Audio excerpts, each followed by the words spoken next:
President. The Honourable Shane Mallard.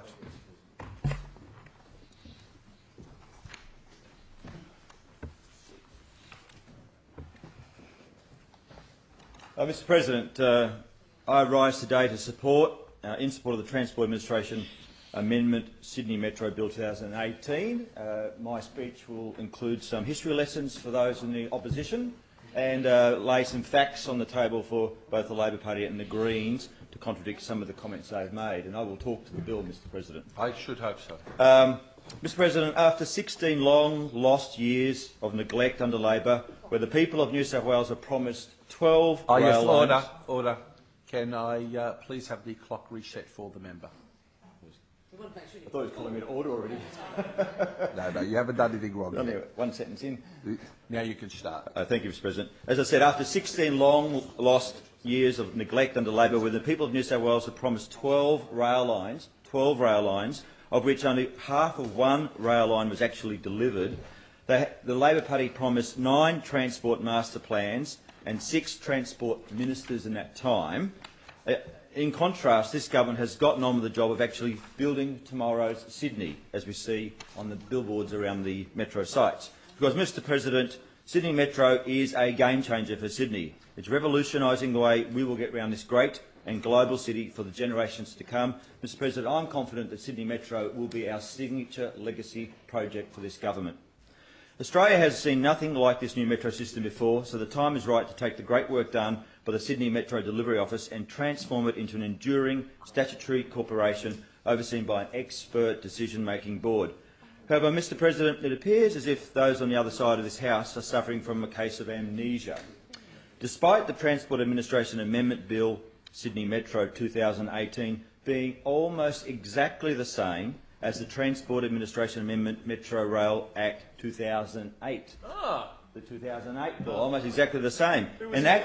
Enacted by this Parliament when Labor was in government. And I'll add, Mr President, with bipartisan support, showing that the opposition of the day was responsible about supporting any attempt to get some infrastructure going in this city after all the abysmal record that occurred under Labor. Mr President, those on the other side of this House, and indeed in the other place, have chosen to play politics with the delivery of the biggest urban rail infrastructure investment in Australia's history, and it's an embarrassment to them. Although after 16 years of their lacklustre attempt at governing this great state, where the people of New South Wales saw more projects announced and then cancelled, announced and then cancelled, announced and then cancelled, the honourable members of this place should really not be surprised at all. Because, Mr President, there is only one government, the Berejiklian government, that cares about improving the livelihoods of our citizens of this state. Sydney Metro is the centrepiece of the New South Wales Government's vision for Sydney's future, the centrepiece. Since 2015, the Greater Sydney Commission has been leading metropolitan planning for the Greater Sydney region, with a focus on aligning infrastructure decision-making and land use planning, whilst also promoting the supply of housing and supporting improvement in productivity, livability and environmental quality of our great city. Mr President, how weird that those on the other side of the House are not even paying attention. I can only assume, Mr President, that this is because... the visionary project... Point of order. Thank you. The Honourable Greg Donnelly on a point of order. The honourable member is casting aspersions against members on this side of the House, accusing us of not paying attention. I'm listening very carefully to every word of the honourable member. So I think it's unreasonable for him to sort of make those statements. So I'd ask you to withdraw them. Look, the comment was being made generally, and I'd ask the member not to make comments of that generally. And more importantly, those comments don't come within the long title of the bill. So I'd ask the member to, as I've already directed earlier, to ensure that his comments are within the long title of the bill. Well, thank you, Mr President. I accept the ruling, of course. And I note also that I've been in the chamber for the entire debate, as have some of those opposite, but there are no Greens here who have contributed earlier to listen to this debate, and that's disappointing as well. Mr President... Order. Mr. Order. Resume your seat. There is a habit that has developed in this chamber where members wish to continually comment as to whether a party is present or not present in the chamber. It is my view that has absolutely no relevance to a debate and to the long title of a bill. I would ask members to keep that in mind. There could be many reasons why members are not in this chamber. I note at all times that not every government member is in the chamber, nor is every opposition member in the chamber. So as far as I'm concerned, it is an inappropriate comment to continually be made, and I would ask it to cease. The member has the call. Thank you, Mr. President. Mr. President, this is a visionary project. It's a once-in-a-generation of investment that would deliver the necessary step change in rail infrastructure to deliver our vision for Sydney's three 30-minute cities. The three 30-minute cities was also cancelled by Labor when they were in government, just as a matter of record. That must be the reason, Mr. President, that they are opposing this bill. Mr. President, let's deal with the facts. The Transport Administration Amendment Sydney Metro Bill 2018 represents good policy by a good government.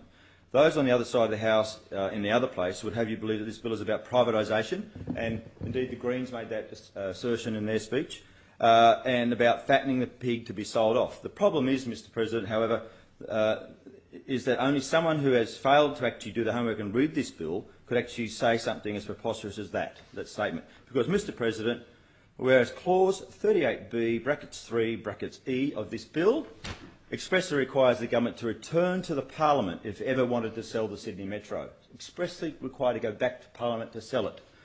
It appears, Mr. President, that this government has made it quite clear that it has no plans to sell off the Metro. Make no mistake, Mr. President, the then Labor government, under their legislation, had no intention of actually retaining it had they built it. Why else would a principal function of the then Sydney Metro entity, which I referred to before, only have the operations of the Metro as a function of last resort? Sydney Metro will be owned by the New South Wales Government and will be part of the government's transport cluster, operating as a transport agency similar to Sydney Trains, New South Wales Trains and Roads and Maritime Services. This means the Sydney Metro Delivery Office, which has been working successfully as part of Transport for New South Wales since 2011, will be transitioned into the new corporation. The 2008 Act, which I've referred to, went on, and this is perhaps my favourite part of that, Mr. President, of that Act, creating a similar entity, which it required it to, as one of its principal functions, and I'm quoting from the Act, an obligation to enter into arrangements for the provision of safe and reliable Metro rail passenger services or the operation of Sydney Metro Rail's other transport systems. And so, Mr. President, the assertion is that those on the other side would have you believe that there is something shifty about the right for Sydney Metro to operate bus services, and we've heard that in the speeches. That is that this government is trying to pull a fast one on the people of this state. But, Mr. President, only someone that has never actually delivered a project would be naive enough to think that the establishment of the Sydney Metro organisation was about privatising buses. One can only assume, Mr. President, because not only is the right to operate buses by the Sydney Metro organisation the same exact right as that of each other transport entity in New South Wales. A right, I might add, Mr. President, is absolutely necessary.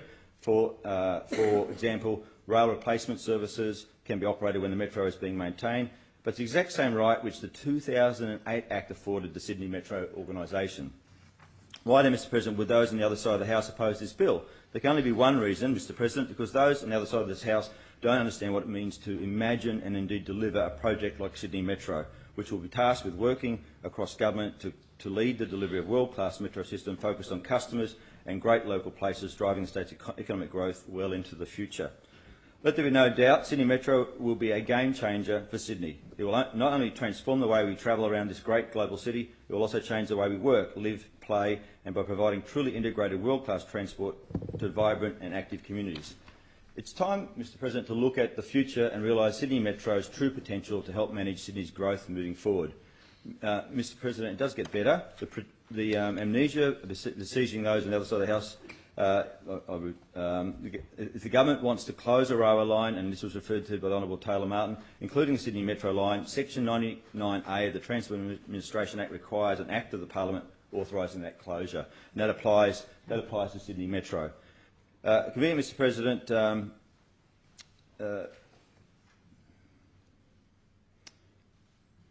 the 2008 Act, Mr. President, expressly excluded the need for an Act of Parliament to close a Metro railway line, and that's a big difference between the two Acts.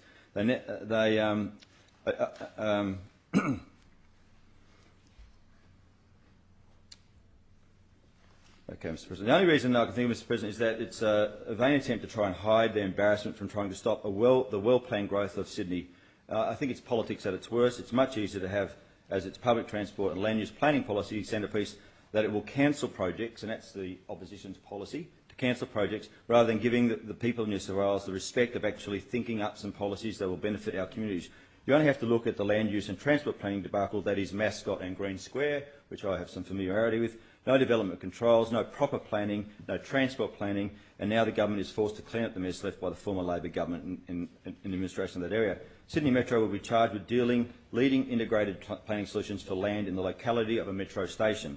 A depot or stabling yard or a proposed metro station will include land that is shown on the map referred to in an order made by the Minister for Planning with the concurrence of the Minister for Transport and Infrastructure, and which is published in the Gazette. There's nothing sneaky about good planning, Mr. President. There's no conspiracy theory here. The land acquisition powers of Sydney Metro are no different to those that the then Labor government afforded to the former Sydney Metro entity in its 2008 Act. And that's the one thing it actually did do. It did acquire land, because I was involved with that as a City of Sydney councillor.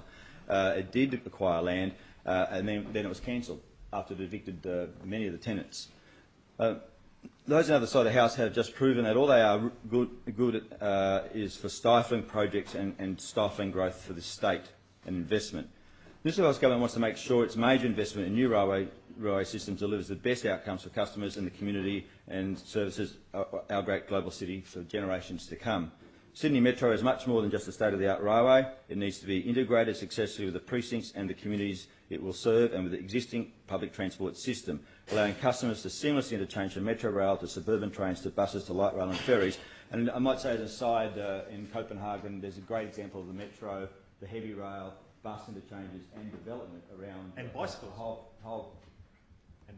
And bicycles, indeed, that's very, very true. And bicycles integrated into transport hubs with services, health services, and schools and so forth. And the metro system in Copenhagen is quite one to be mind. I know the Premier, as Transport Minister, did actually go and visit that particular metro system to see how it worked. The Sydney Metro Delivery Office is already actively involved in precinct revitalisation through partnership with a number of government agencies and offices. The bill will provide an ongoing mandate for the Sydney Metro to continue this important work and will provide a framework for better interagency collaboration and coordination. Mr. President, let me be clear. The compulsory acquisition powers included in this bill are exactly the same as those afforded to the Sydney Metro organisation constituted in 2008 by the then Labor government. Exactly the same. In addition to having exactly the same power, Sydney Metro will also have the power to acquire land by agreement. By agreement, Mr. President, there is nothing shifty about acquisition by agreement. In order to ensure public and land use planning are truly integrated, Sydney Metro needs to be empowered to assist planning and transport agencies in preparing strategic plans for the revitalisation of land in the locality of the metro precincts. The framework provided by this bill ensures that the community has a single, consistent point of contact providing feedback and consultation rather than a multitude of government interfaces, which can be quite confronting for communities to engage with. In undertaking its placemaking role, Sydney Metro will continue to work closely with the relevant councils and other agencies such as the Greater Sydney Planning Commission, Urban Growth, Landcom and the Barangaroo Delivery Authority, all of which have specialist expertise and local knowledge to bring to the proper planning and delivery of metro precincts across the metropolitan area. Each metro station offers its own unique blend of opportunities and constraints, requiring a bespoke approach to each precinct. Sydney Metro will be best placed to ensure the continued coordination and delivery of vibrant, integrated metro-enabled precincts that truly meet the needs of the communities they serve long into the future. Mr. President, make no mistake, the people of New South Wales are not the fools that those on the other side would have you think they are. They will see through the nonsensical reasons that they are opposing this bill. Mr. President, perhaps if those on the other side of the House spent more time fighting for their constituents rather than fear-mongering about the projects we're proposing, this great place would be not wasting time in debating good government policies. Mr. President, those on the other side of the House supported those on the other side. Order. Sorry. Mr. President, those on the other side of the House supported the exact same bill back in 2008, the exact same bill, and they should support this bill today. Hear, hear. Mr. President, I commend the bill to the House.